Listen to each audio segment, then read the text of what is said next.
Hey everyone, Mr. Sujano here. In this video we're talking about PlayStation 2, PlayStation Vita, Nintendo Switch, Xbox, ROM hacking, and possibly more. Let's get started.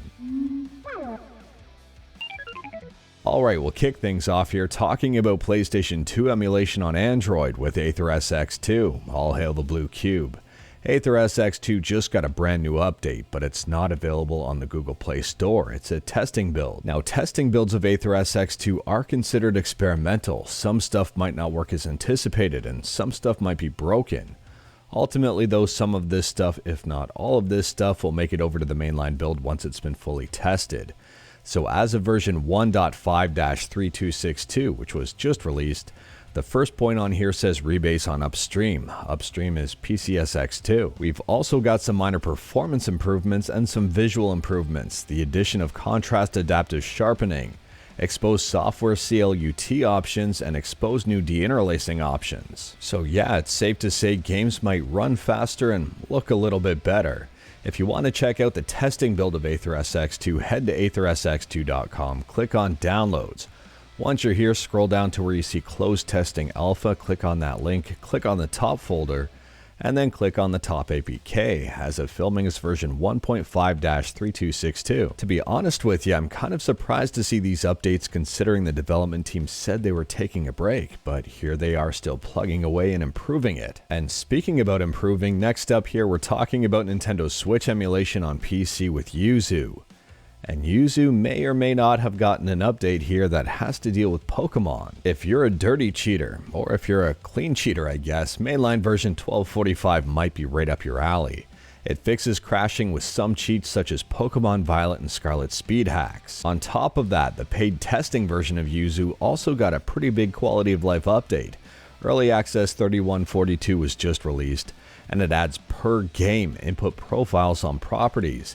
Input profile loading from properties will include the controller type. Moving on now, and we're talking about a brand new and extremely interesting emulator called Blink. Blink claims to be the tiniest x86-64 Linux emulator out there.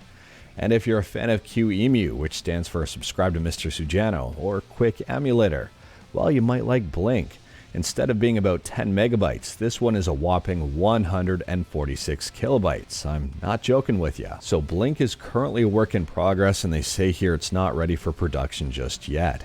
But it is free, it's open source, it's on GitHub, and if you want to check it out, I'll leave a link in the description below. Next up, this is a really quick update, but we're talking about PlayStation Vita emulation on Android with Vita 3K.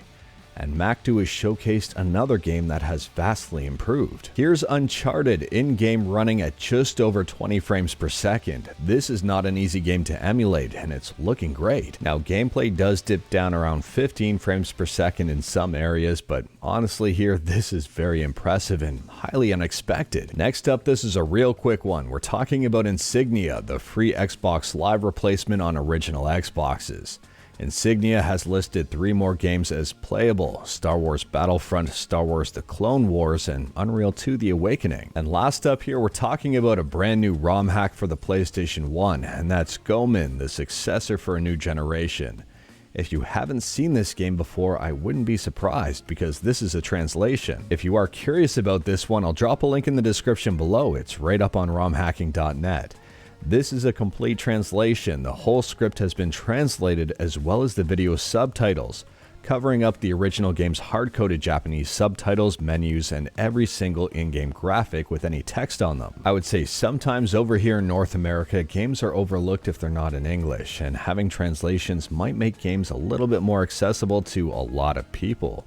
It might introduce you to a game that you didn't realize you might really like. And as a bonus here, I'm giving away another Launchbox lifetime license. I still have a few of these to give away, and I'm just giving away one in this video. It'll be for either Windows or Android.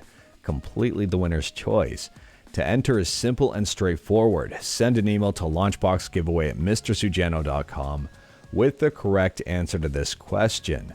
What is the full name of the game that I showcased that MacDo had up and running on Vita 3K? Send the correct answer. It's got to be the game's full name, along with your name, and what version of the lifetime license you're looking for, either Windows or Android, to launchboxgiveaway@mrsujano.com. I'll be selecting a winner at complete random within the next 24 to 48 hours or so, give or take. Good luck. But anyways, that is all I've got for you in this one. Straight to the point, all stuff and no fluff. Let me know your thoughts about anything we talked about today in the comments below, and we did talk about quite a bit. If you liked this video, leave a like. If you didn't like this video, leave a like. Hit that subscribe button, check out my other videos, don't tempt fate, save your state.